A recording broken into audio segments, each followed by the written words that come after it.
Okay, yeah, it's right here. I'm watching this person's videos. First off, their chart work, oh my gosh, bro, that is so clean to me. It looks insane. And watching it, I was confused by what these just random, he has random just like keys that he uses for stuff instead of normal, just full on words. So I didn't know what the X's meant, and I didn't know what the MS meant. I'm assuming the MS is like a major structure, just like where price pushes off and moves from the structure potentially. And then the X, here he has the highest high point in this area on his chart. It's the highest high point up until that's broken, or tested at least, which is right over here. And then down here, I'm assuming he's going from the high point to where it just, this is where price kind of made its support zone and moved away out of this downtrend. Either way, I'm just looking, I'm like, damn, bro, that is nice. So I watched the video a little more.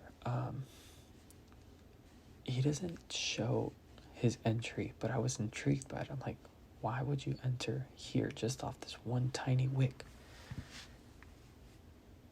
I was just like, damn, that's insane. So to try to figure out why he did that, I went on my charts and tried to mimic exactly that. I went to AU. He has his on the 15 minute, so that's where I kind of started just looking at price, and I realized we're not going to get the same results. We're on 2 different times, 2 whole different pairs. It's not moving the same, but the trade in this sense was alike. In the same sense, it was in this little congestion area. It pushed up, but never broke this structure on higher time frames. Which that's where I got this little markup from. Right there is that wick, the high for the wick. And this is just where price comes back. If you pull it all the way through, you have price going above, but the next candle closes underneath. So just from there, I was like, why would you not, a safe entry would be down here. And then I was like, wait a minute, let's go lower. And it was on a 15 minute because I tried to mimic exactly what he did. And on a 15 minute, just this push right here, this is the only candle that's bearish. So I grabbed that wick and I'm like, no, the entry's still, it's not as high as his is. And then I went to the 5, and that's the lowest I think I'm going to want to go. I don't think I'm going to mess with the 1 minute too much, but same sense.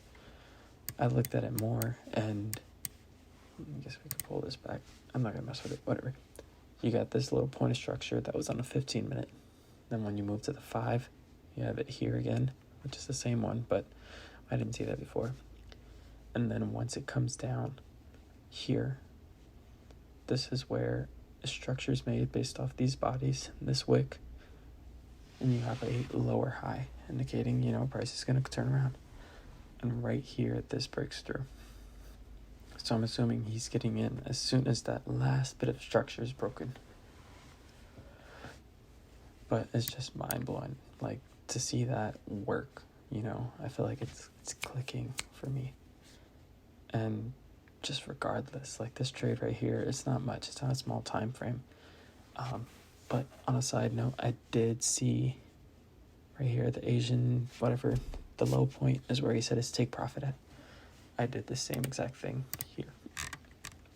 This was just London, New York for us, so I went to the London lows, New York lows. It's still the same thing. That's where the take profit was set from. But 5 pips for 26, 1-4, almost 5 ratio. Bro, if this plays out, man.